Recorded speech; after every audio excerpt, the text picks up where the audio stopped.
دیکھیے اعوذ باللہ من الشیطان الرجیم بسم اللہ الرحمن الرحیم یا ایہا الذین آمنوا لا تحرموا طیبات ما أحل الله لكم ولا تعتدوا إن الله لا يحب المعتدين وكلوا مما رزقكم الله حلالا طيبا واتقوا الله الذي أنتم به مؤمنون لا يؤاخذكم الله باللغو في أيمانكم ولكن يؤاخذكم بما عقدتم الأيمان فكفارته إطعام 10 مساكين من أوسط ما تطعمون أهليكم أو كسوتهم أو تحرير رقبة فمن لم يجد فصيام 3 أيام ذلك كفارة أيمانكم إذا حلفتم واحفظوا أيمانكم كذلك يبين الله لكم آياته لعلكم تشكرون صدق اللہ العظیم۔ دیکھیے ترجمہ، یا ایہا الذین آمنوا، اے ایمان والو، لا تحرموا طیبات ما احل اللہ لکم، اللہ تعالیٰ نے تمہارے لیے جو چیزیں حلال کی ہیں پاکیزہ، ان کو حرام مت کرو، ولا تعتدوا، اور شریعت کے حدود سے آگے مت جاؤ، ان اللہ لا يحب المعتدین، بے شک اللہ تبارک و تعالی حد سے آگے بڑھنے والوں کو پسند نہیں فرماتے۔ وَكُلُوا مِمَّا رَزَقَكُمُ اللَّهُ حَلَالًا طَيِّبًا، اور کھاؤ اس رزق سے جو اللہ نے تم کو حلال اور طیب دیا ہے، پاکیزہ دیا ہے۔ وَاتَّقُوا اللَّهَ الَّذِي أَنْتُمْ بِهِ مُؤْمِنُونَ، اور اس اللہ سے ڈرو جس پر تم ایمان رکھتے ہو۔ لا یؤاخذکم اللہ باللغو فی ایمانکم، اللہ تعالیٰ تمہاری ان قسموں میں پکڑ نہیں کرتا، مواخذہ نہیں کرتا جو بیکار اور لغو ہیں۔ ولیکن یؤاخذکم بما عقدتم الایمان، لیکن ان قسموں میں اللہ تبارک و تعالیٰ تمہارا مواخذہ کرے گا جس کو تم نے مستحکم کر دیا ہو، مضبوط کر دیا ہو۔ فَكَفَّارَتُهُ إِطْعَامُ 10 مساکین، ایسی مضبوط قسم اگر ٹوٹ جائے تو اس کا کفارہ 10 مسکینوں کو کھانا کھلانا ہے، من اوسط ما تطعمون اہلیکم، جو درمیانہ کھانا تم اپنے گھر والوں کو کھلاتے ہو، او کسوتہم، یا ان 10 مسکینوں کو کپڑا بنانا ہے، او تحریر رقبہ، یا ایک غلام یا باندی کی گردن چھڑانی ہے، یعنی آزاد کرنا ہے۔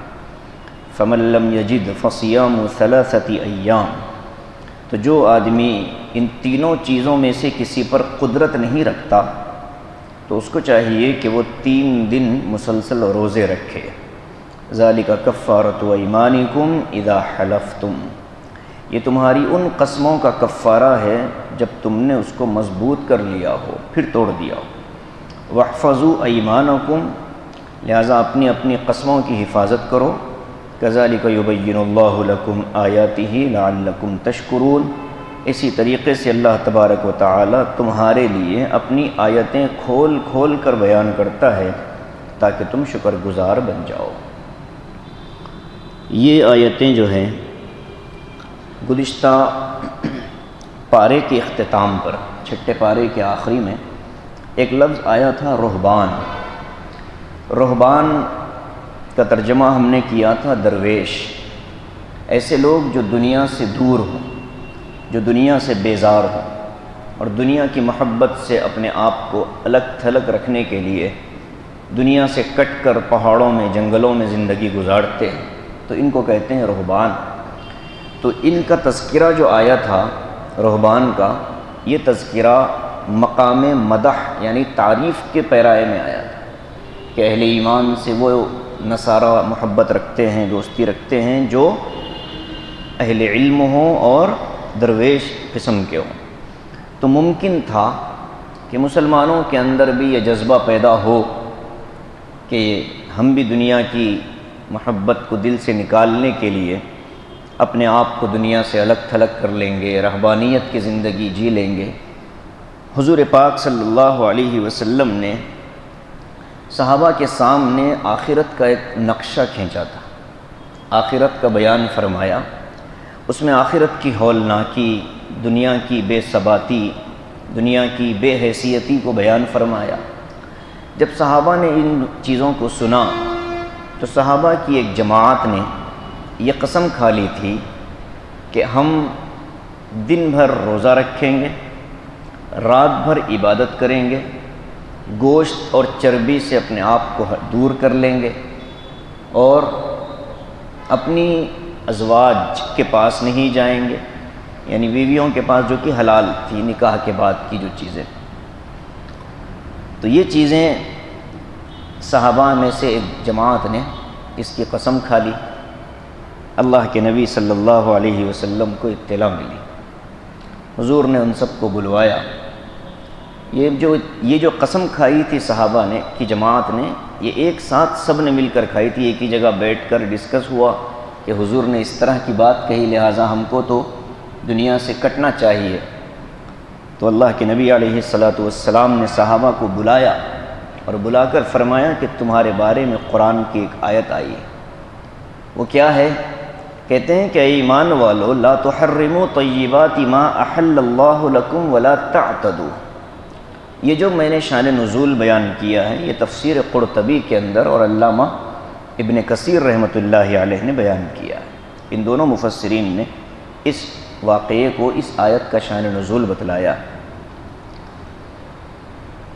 تو قرآن نے کہا کہ ایمان والو جو چیزیں تمہارے لیے اللہ نے حلال کی ہیں تم اپنے اوپر ان کو حرام کیوں کرتے ہو؟ نکاح حلال ہے، بیوی سے ملاقاتیں حلال ہیں، رزق جو پیٹ کی ضرورت ہے، جسم کا حق ہے وہ حلال ہے، رات کا سونا حلال ہے۔ تو چاہے کھانے پینے کے اعتبار سے ہو یا پہننے کے اعتبار سے ہو یا نکاحوں کے معاملے میں ہو، 3 چیزیں لکھی ہیں اس میں کہ حلال چیزیں 3 طرح کی ہوتی ہیں، یا تو کھانے پینے کی چیزیں حلال ہوں گی، یا لباس حلال ہوگا، یا یہ ہے کہ ازواج بیویاں حلال ہوں گی۔ تو صحابہ نے ان تینوں قسموں کے بارے میں کہا تھا کہ ہم ان کو ہاتھ نہیں لگائیں گے۔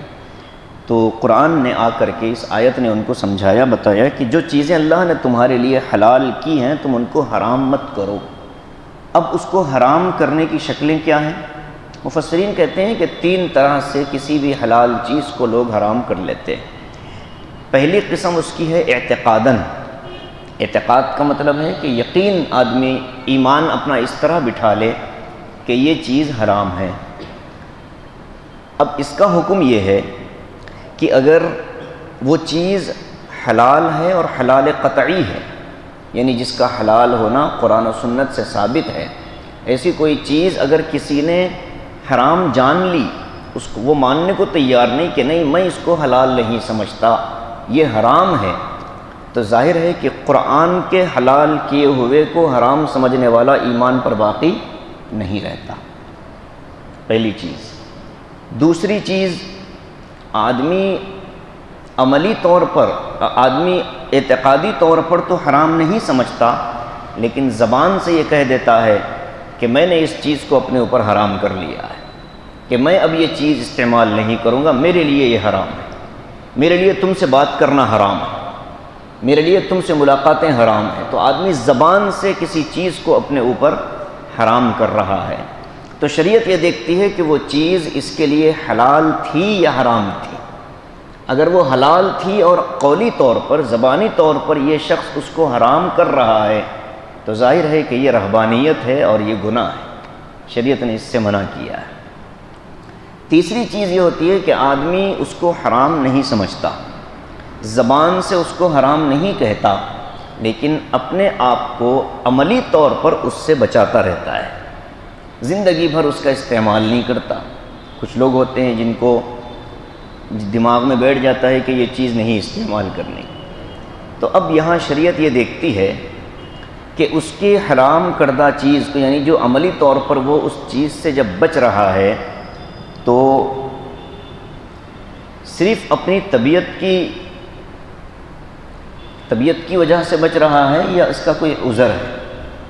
جیسے شوگر کا مریض ہو، وہ کتنی ہی احتیاط کرے، سب سے پہلا اس کا احتیاط ہوتا ہے میٹھے سے، جبکہ میٹھا اس کے لیے حلال ہے، لیکن ایک عذر کی بنا پر وہ اس سے بچ رہا ہے عملی طور پر، یہاں تک تو گنجائش ہے، لیکن بغیر کسی عذر کے کسی حلال چیز کو اپنے لیے حرام سمجھ کر یا سمجھے بغیر اپنے آپ کو اس سے روکنا، یہ رہبانیت ہے، یہ منع ہے شریعت میں۔ تینوں چیزیں قرآن نے آیت کے اندر ان تینوں چیزوں کو مخفی رکھا ہے، کہا کہ اس طرح سے کسی حلال چیز کو جو اللہ کی طرف سے حلال ہو حرام کرنے کی اجازت کسی کو نہیں۔ اب اس کا الٹ دیکھیے، کوئی حرام چیز ہے جو اللہ کی طرف سے حرام ہے، تو کسی کو بھی اس کو حلال سمجھنے کی اجازت نہیں ہے۔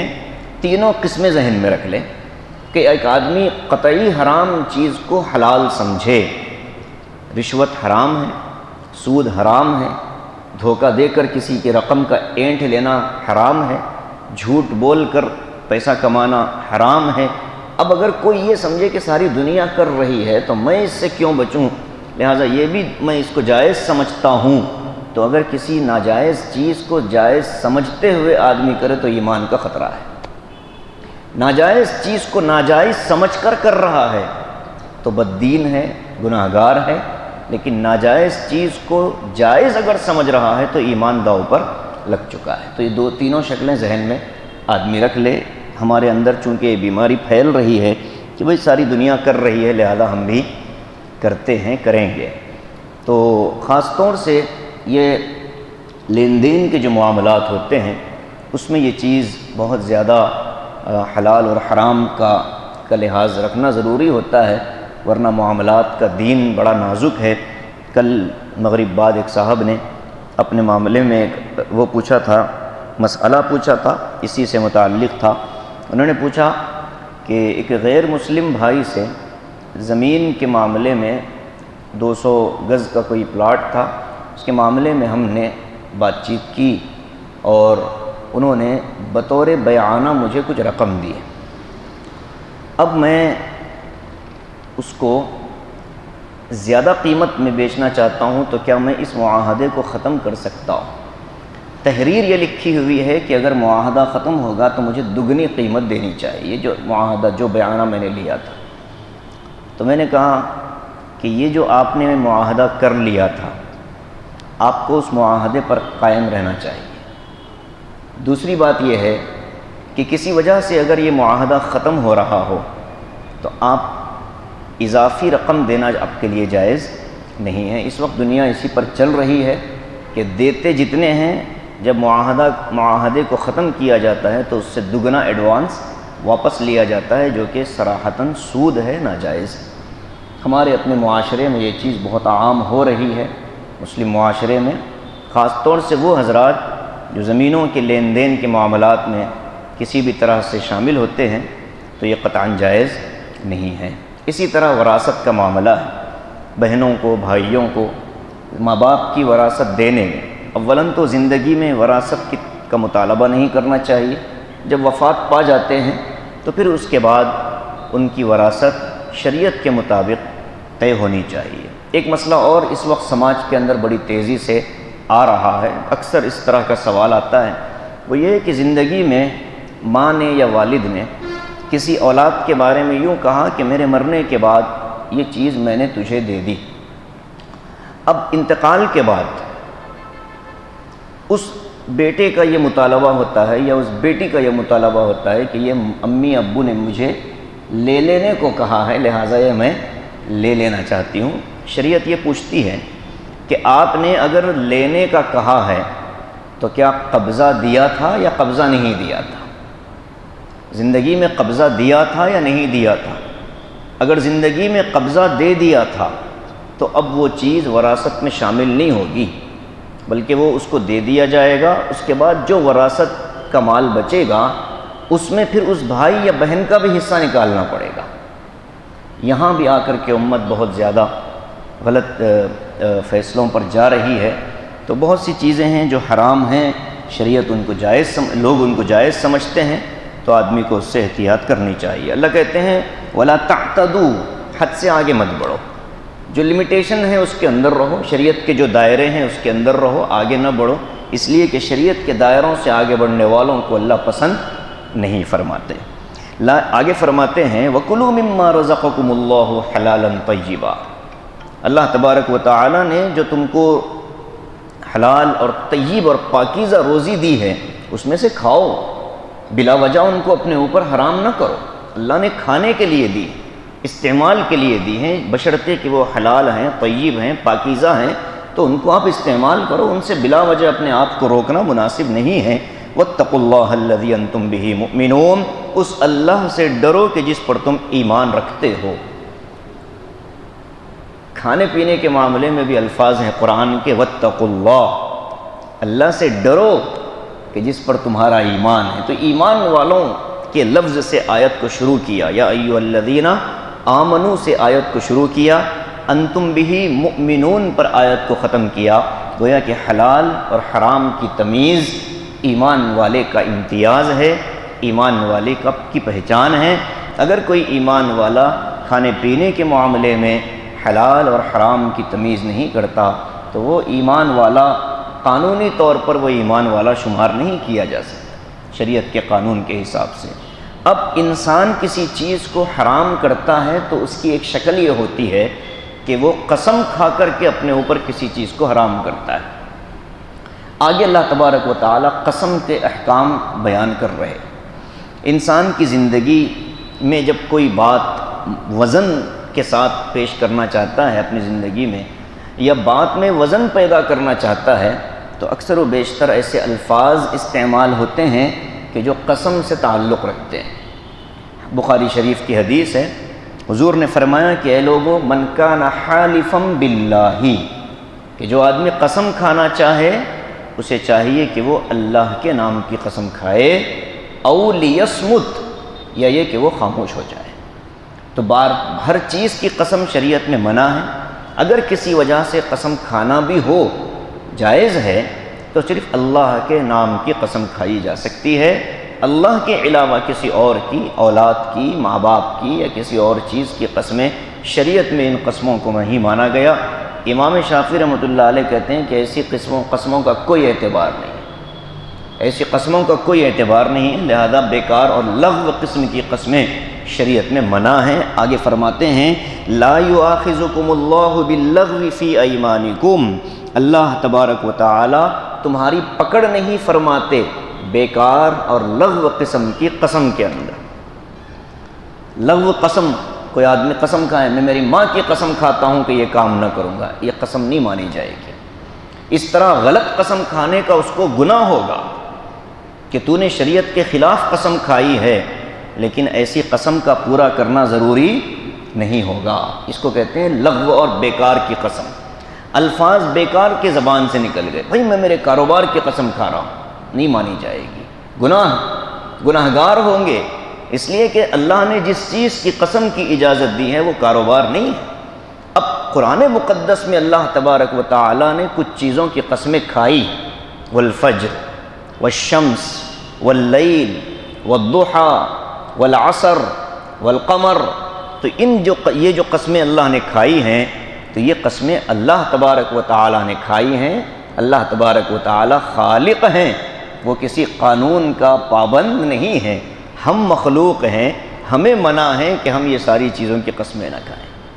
ورنہ ذہن میں یہ بات آ سکتی ہے کہ اللہ نے قرآن میں، بھائی اللہ نے کھائی ہے، وہ مالک ہے، وہ جو چاہے کرے، لیکن ہمیں اپنی اوقات میں اور اپنے دائرے میں رہنا چاہیے، اس نے جو کہا ہم کو وہ کرنا ہے۔ کوئی نوکر اپنے مالک سے یہ پوچھے کہ آپ اپنے گھر کے اندر سوتے ہو، مجھے آپ باہر سرونٹ کوارٹر میں سلاتے ہو، تو ظاہر ہے کہ یہ سوال بیکار کا سوال ہوگا کہ بھائی جو تمہارا مقام ہے تم اس جگہ رہو، جو ہماری چیزیں، تو انسان اپنی اوقات میں رہنے کی کوشش کرے۔ تو پہلی بات تو یہ ہے کہ لغو قسم کی جو قسم آدمی کھاتا ہے بیکار کے الفاظ کے ذریعے، اس قسم کا پورا کرنا ضروری نہیں ہے۔ اسی کو فرمایا کہ لا یؤاخذکم اللہ باللغو فی ایمانکم، اللہ تعالیٰ لغو قسموں کے اندر تمہاری پکڑ نہیں کرے گا، یعنی کہ تم نے قسم کھا کر بات پوری کیوں نہیں کی، تو یہ بات نہیں ہوگی۔ وَلَٰكِن يُؤَاخِذُكُم بِمَا عَقَّدتُّمُ الْأَيْمَانَ، ہاں اگر تم نے قسم اللہ کے نام کی کھائی ہے تو پھر اب تم کو اس قسم کا پورا کرنا ضروری ہوگا۔ قسم کھا کر اللہ کے نام کی، اور جائز کام کے لیے، ایسا نہیں کہ کوئی ناجائز کام کے لیے اللہ کی قسم کھائی ہو، نہیں، بلکہ جائز کام کے لیے اگر کوئی اللہ کی قسم کھا رہا ہے تو پھر اس کو اس قسم کا پورا کرنا ضروری ہو جائے گا، اس کا پورا کرنا واجب مانا جائے گا، ضروری ہوگا، اگر نہیں کرے گا تو گناہ گار ہوگا۔ اس کو اس آیت میں بیان کیا۔ اب کسی وجہ سے انسان نے قسم تو کھا لی، لیکن قسم پورا کرنے کی اس کے پاس سکت نہیں ہے، کوئی ایسی قسم اس نے کھا لی ہے کہ جس کا پورا کرنا اس کے لیے بھی نقصان دہ ہے، اس کے اپنے حالات کے اعتبار سے بھی نقصان دہ، تو پھر ظاہر ہے کہ ایسی قسم کو توڑا جائے گا، ایسی قسم کو توڑنا پڑے گا، توڑ کر کے پھر اس کو کفارہ ادا کرنا پڑے گا۔ آگے آیت کے اندر اس قسم کے کفارے کا اللہ نے بیان فرمایا، جیسے حضرات صحابہ نے جو قسم کھائی تھی اس قسم کا بھی کفارہ بتایا گیا کہ تم نے جو قسمیں کھائی ہیں اس قسم کا پورا کرنا ضروری نہیں، بلکہ یہ قسم تم کو توڑنا ہے۔ اب جب قسم توڑیں گے تو اس کی کیا شکل ہوگی؟ قسم توڑنے کے لیے کیا کرنا ہے؟ تو پھر اس کو کفارہ دینا ہوگا۔ کفارے میں پہلی بات یہ ہے، 4 طرح سے کفارہ ہوتا ہے۔ ایک بات تو یہ ہوگی کہ 10 مسکینوں کو کھانا کھلایا جائے گا، وہ کھانا جو ایک انسان اپنے گھر والوں کو کھلاتا ہے، اوسط درجے کا کھانا، پہلی بات۔ اور یہ جو 10 مسکینوں کو کھانا کھلایا جائے گا یہ 2 وقت کھلایا جائے گا، 2 وقت پیٹ بھر کر آسودگی کے ساتھ کھلایا جائے گا کہ ان کا پیٹ بھر جائے، یا کم از کم ان کو 2 وقت کا اناج دے دیا جائے کہ جس سے وہ اپنا کھانا تیار کر کے کھا سکے، یہ بھی اجازت ہے۔ کتنے؟ 10 مسکینوں کو، روزانہ 1 مسکین کو 10 دن کھلائیں، اس کی بھی اجازت، ایک ہی دن 10 مسکینوں کو کھلا دیں، اس کی بھی اجازت ہے۔ دوسری بات، 10 لوگوں کو کپڑے بنا دیے جائیں، او کسوتہم، یہ ہے کہ کپڑا بنا دیا جائے۔ کپڑے کیا ہوں؟ ایک جوڑا کپڑا ہو جو جسم کی ضرورت کو پوری کر دے، چاہے کرتا پاجامہ ہو یا تہبند اور چادر ہو، کہ جس سے انسان اپنی، یا جس علاقے کا انسان ہے ان علاقے کے لوگوں کے پہننے کے اعتبار سے کوئی کپڑا بنایا جائے 10 لوگوں کو۔ تیسری بات کہ غلام کو آزاد کیا جائے، چاہے وہ مومن ہو، غیر مومن ہو، مرد ہو یا عورت ہو، باندی ہو کہ غلام ہو، آزاد کیا جائے۔ اب اللہ کہتے ہیں کہ قسم توڑنے والا اگر ان 4 قسموں میں، ان 3 قسموں میں سے کسی بھی قسم پر اس کو طاقت نہیں ہے، اس کے پاس مال نہیں ہے، غریب ہے، مسکین خود ہے، تو پھر اس کے لیے کیا حکم ہے؟ تو اللہ کہتے ہیں کہ جو آدمی ان اوپر کے 3 چیزوں میں سے کسی چیز کے کرنے کی طاقت نہیں رکھتا، اس کے لیے چاہیے کہ وہ 3 دن روزے رکھے۔ تو ایک قسم کے توڑنے کا کفارہ 3 دن کے روزے، یہ چوتھی شکل ہے۔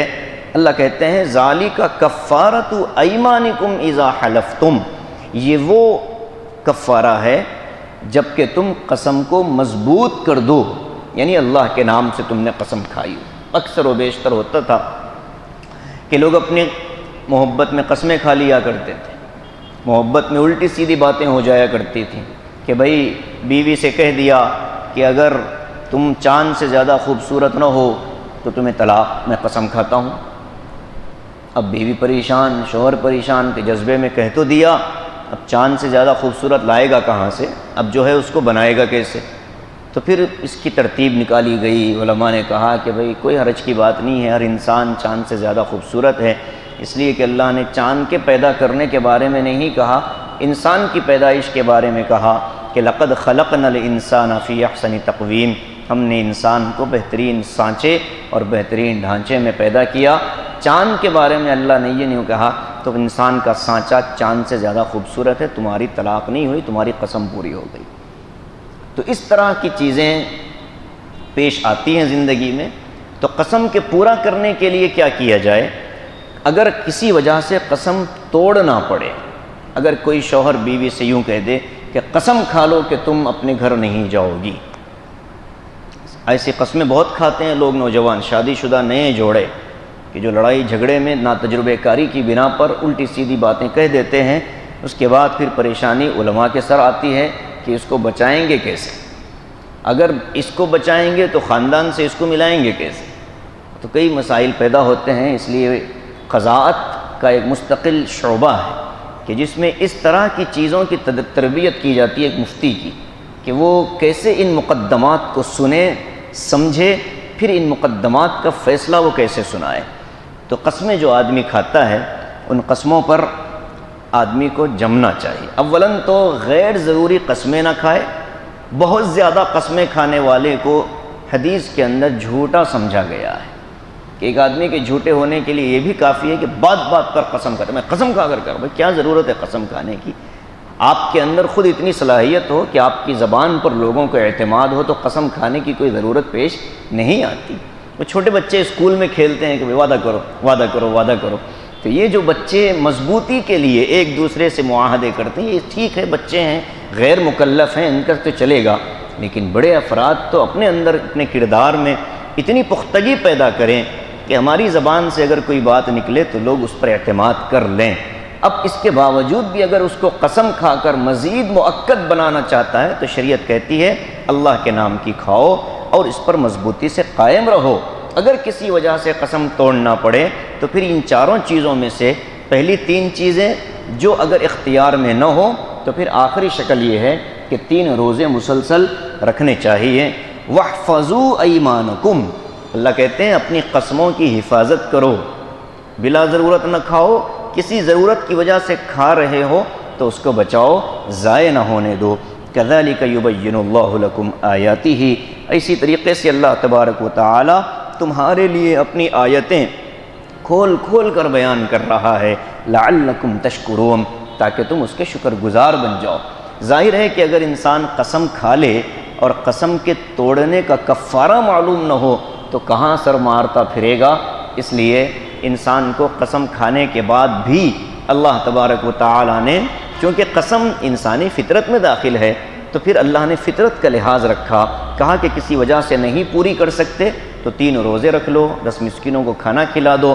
تو اس پر بندہ جب یہ آیتیں پڑھے گا تو اس کے اندر جذبہ پیدا ہوگا، اے اللہ تیرا شکر ہے کہ تو نے اتنا پیارا دین دیا ہے، ہم مشکل میں تھے، آپ نے کفارے کے ذریعے سے ہمیں مشکل سے نکال دیا۔ تو اسی لیے قرآن کہتا ہے لعلکم تشکرون، تاکہ تم شکر گزار بن جاؤ۔ لعلکم کا جو ترجمہ عام طور پر آتا ہے شاید کے، لیکن جب آیت قرآنیہ میں یہ لفظ آتا ہے تو ہمیں شاید کی جگہ یقین کا لفظ استعمال کرنا ہے۔ شاید کہ تم شکر گزار بن جاؤ، تاکہ تم شکر گزار بن جاؤ، ان دونوں میں زیادہ مضبوط کون سا ہے؟ تاکہ۔ تو یہ علماء نے لکھا ہے کہ تفسیر کے ترجمے کے اندر عام طور پر لعلکم کی وجہ سے شاید کا ترجمہ نہ ہو، اس لیے کہ شاید میں یقین بھی ہے، شک بھی ہے، ہو بھی سکتا نہیں ہو سکتا، لیکن نہیں، قرآن پاک شک سے پاک ہے، لہذا یہاں ترجمہ ہوگا شاید نہیں بلکہ تاکہ تم شکر گزار بن جاؤ۔ تو ان آیتوں کو، ان مضامین کو پڑھ کر سن کر ہمارے اندر بھی شکر کے جذبے پیدا ہوں۔ علماء لکھتے ہیں کہ جہاں اس طرح کے الفاظ آتے ہیں قرآن کے، تو قرآن سے فارغ ہو کر آدمی اللہ کا شکر ادا کرے۔ سب سے آسان شکر کیا ہے؟ الحمدللہ۔ تو ایک دفعہ آپ سب بھی کہہ دیجئے تاکہ ہم اللہ کے ان آیتوں کے پڑھ کر اللہ کا شکر ادا کرنے والوں میں ہمارا بھی اپنا نام شامل ہو جائے۔ اللہ تبارک و تعالی ہم سب کو اپنے شکر گزار بندوں میں شامل فرما لے۔ آگے جو احکام ہیں، یہ شراب، جوا اور سٹہ، مختلف شکلیں جو فال نکالنے سے متعلق ہیں، اس کا تذکرہ ہے۔ انشاءاللہ یہ 2 آیتیں، اگلی 2-3 آیتیں بہت اہم موضوعات پر مشتمل ہیں، لہذا کوشش کریں اللہ تبارک و تعالیٰ سے دعا بھی کریں